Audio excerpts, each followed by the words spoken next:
mundo vai saber o segredo mesmo, a Cláudia. Olha só. Vou pegar a bolinha de papel, tá vendo, gente? Todo mundo vai saber, mas ninguém fala nada não. Só tem uma bolinha na minha mão, certo? Uma bolinha só. Agora, presta atenção. Vou pegar a bolinha, quero ver se você adivinha onde que eu vou botar ela rápido. Onde que tá a bolinha que ela bate na mão? Essa? Não, tá nessa. Essa. Agora, presta atenção, porque é rápido. Presta atenção. Vou pegar uma bolinha maior. Vou fazer uma bolinha maior aqui. E desse tamanho aqui, ela vai enxergar. Desse tamanho, acho que ela enxerga, né? Atuando se enxergar. Esse tamanho, se ela não enxergar, gente, não é possível. Né, Cláudia? Tá enxergando, Cláudia? E tá de óculos, né? Presta atenção. Não tira o olho que é rápido, né, Cláudia? Ó, presta atenção, não tira o olho. Vai, Cláudia, tá onde? E qual mão? Qual mão vai? Não, Cláudia, tá, mais uma chance. Também não, Cláudia, tá muito. Vai ter que trocar o óculos. Vou pegar um papel maior aqui.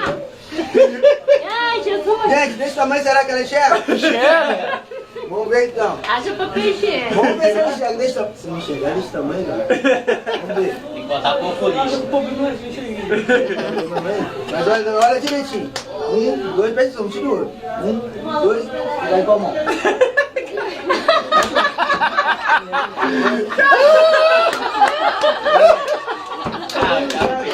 A última chance, cara. Vou fazer com o rolo e papel higiênico. Isso aqui você vai enxergar. Se não enxergar isso aqui, claro. Se não enxergar isso aqui, olha pra cá. Não, daí não é papel não, né? Papel Aí aquele papel de papel higiênico aqui, ó. Presta atenção, vai ser rápido. Você não vai enxergar o rolo de papel higiênico também. Eu acho que vai agora. Porque o rolo de papel higiênico é grande. Quero ver, presta atenção, é rápido, né, cara?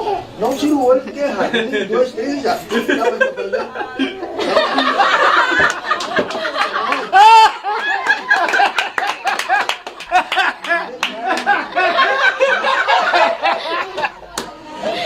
Vai ficando Vamos papel. lá, gente. Vamos lá. Aê, valeu.